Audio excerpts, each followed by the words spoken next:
The story we know, etched into the annals of history, begins in Jerusalem. It was a time of fervent expectation, of Roman occupation and whispered prophecies. Jesus of Nazareth, a charismatic teacher, had gathered a following. His words spoke of love, of a kingdom not of this world, challenging the established order. He performed acts that many described as miracles, healings, and moments of profound insight that drew crowds, both adoring and suspicious. The air in Judea was thick with anticipation and an undercurrent of tension, as religious leaders and Roman authorities watched his growing influence with wary eyes. This was a pivotal moment, a fulcrum upon which history was about to turn, or so it seemed to everyone present in that ancient city. Consider the scene of the Last Supper. This wasn't just a simple meal among friends. It was imbued with a sense of finality, a poignant farewell. Jesus spoke of betrayal, of his impending departure, concepts that his disciples struggled to comprehend, their hearts heavy with a mixture of confusion and sorrow. He broke bread and shared wine, symbols that would echo through millennia, creating a ritual of remembrance. Imagine the flickering lamplight, the earnest faces, the weight of unspoken fears, and the dawning realization that their leader was facing an imminent, terrible fate. This gathering was the calm before a storm, a final moment of communion before the established narrative of suffering was set to unfold. The betrayal, as foretold, came swiftly in the Garden of Gethsemane, a kiss, a signal, and the arrest under the cloak of night. What followed was a series of trials, hurried and fraught with political maneuvering. Pontius Pilate, the Roman governor, found himself caught between the demands of the crowd and his own assessment, a man wrestling with a decision that would forever bear his name. The charges were complex, a blend of religious blasphemy from one perspective and political sedition from another. Jesus, for the most part, remained silent, a figure of stoic resolve amidst the chaos and accusations swirling around him, as the path to Golgotha was being paved with prejudice and fear. The final act, as commonly recounted, was to take place at Golgotha, the place of the skull. Here the sentence of crucifixion was to be carried out, a brutal and public spectacle designed to assert Roman authority and quell any rebellious thoughts. 2 others were to be crucified alongside him, common criminals. The crowd would have gathered, a mix of mourners, accusers, and the morbidly curious. The heavy wooden cross, the nails, the jeers, these are the elements of a story deeply embedded in our collective consciousness. It was here, at this precise, terrible moment, that the universe, or perhaps a future iteration of humanity, had other plans, a different script, ready to be played out. Just as the soldiers were preparing to carry out the grim task, imagine a sudden shift in the atmosphere. The sky above Golgotha, perhaps moments before, filled with the harsh Middle Eastern sun, begins to shimmer. Not with heavenly light, but with something utterly alien to that era, a distortion in the very fabric of reality. A low hum, almost imperceptible at first, grows into a resonant thrumming, a sound that vibrates deep within the chest. The agitated crowd, the stern Roman soldiers, even the condemned men, would have paused, their immediate earthly concerns momentarily forgotten, replaced by a primal sense of awe and perhaps a dawning, inexplicable fear of the unknown. This was not an act of God as they understood it, it was something else entirely. From this shimmering distortion, a craft materializes.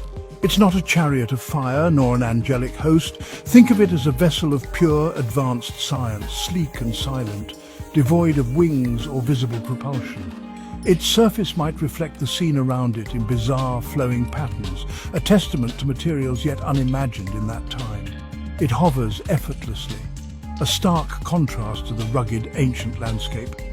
This is the time machine, the Kronos device, a marvel of future engineering sent back across the vast ocean of centuries.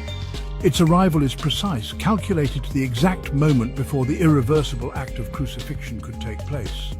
A silent sentinel appearing at the precipice of a world-altering event. How does such a device function? Let's demystify it. Imagine space-time, the 4-dimensional fabric of our universe, as a vast sheet. To travel from one point to another, you typically traverse the surface. But what if you could fold that sheet, bringing your destination right next to your starting point? That's the essence of this time machine. It generates an incredibly intense controlled gravitational field, warping space-time to create a stable traversable wormhole, a tunnel connecting two different points in time. The energy required is immense, perhaps harnessed from a contained microsingularity or zero-point energy. Concepts that are theoretical to us now, but mastered by its creators. It doesn't travel through time as much as it connects disparate moments. With a gentle, almost imperceptible force, perhaps a focused beam of tractor technology or anti-gravity, Jesus is lifted from the ground, suspended between the raw brutality of the cross and the advanced technology of the future. The nails clatter uselessly to the dusty earth. Gasps ripple through the crowd. Soldiers might reach for their swords, then hesitate, utterly confounded. There are no loud pronouncements, no divine proclamations from the machine, just a silent, efficient operation. Within moments, Jesus is drawn inside the crowd, which then, with the same silent grace, shimmers once more and vanishes, leaving behind only the stunned silence, the empty cross and a profound, unanswerable question hanging in the air of Jerusalem. The immediate aftermath of this event would be one of utter bewilderment. Jesus' followers, who expected either a miraculous overthrow of Roman power or the ultimate sacrifice, are left with neither. There is no body in a tomb to discover on the third day because there was no death, no burial in the traditional sense. How would they interpret this? Perhaps as a divine assumption, a direct taking by God, but markedly different from the resurrection narrative that became the bedrock of Christian faith. The story of an empty tomb takes on a new, more mysterious meaning, not a symbol of victory over death, but of a journey to an unknown destination, a departure facilitated by an inexplicable power. This single monumental alteration, Jesus not being crucified, sends ripples, no tsunamis, through the course of history and the very foundation of what would have become Christianity. The central tenet of sacrifice, of redemption through suffering and death on the cross, is absent. What then becomes the core message? What becomes the dominant symbol of this new faith? Perhaps it is an empty space, a question mark, or a symbol of light representing his sudden, inexplicable departure.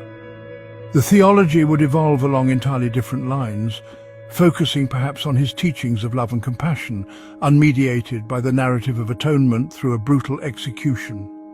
The entire spiritual landscape changes. Consider the vast sweep of history shaped by Christianity as we know it. Empires rose and fell under its banners, wars were fought, continents colonized, and scientific inquiry both spurred and, at times, suppressed, all influenced by its specific doctrines and interpretations. If the crucifixion, the resurrection, and the concept of martyrdom are removed or fundamentally altered, how does this change the behavior of individuals and nations? Would the Roman Empire's trajectory shift? Would the Dark Ages be less dark, or perhaps darker still, or even absent? The development of Western civilization, its laws, its ethics, its art, all would follow a divergent path, creating a world almost unrecognizable to us. Furthermore, the concept of martyrdom, so crucial to the early spread of many faiths, takes a different turn. Jesus' followers would not be galvanized by his ultimate sacrifice in the same way. Their mission would be to share the teachings of a master who was astonishingly taken, not one who died and rose again. This could lead to a less fervent, perhaps more contemplative, or even a more fractured spread of his message. The mystery of his disappearance might inspire philosophical inquiry rather than zealous conversion. The narrative of faith would be built on a profound enigma, a cosmic question mark rather than a definitive act of salvation through suffering, altering human spiritual development profoundly. Why would a future generation undertake such a monumental risk, meddling with a figure so central to history? Imagine a future Earth, perhaps one teetering on the brink. Maybe they face an existential crisis, ecological collapse, a spiritual void, or an internal conflict that threatens their very existence.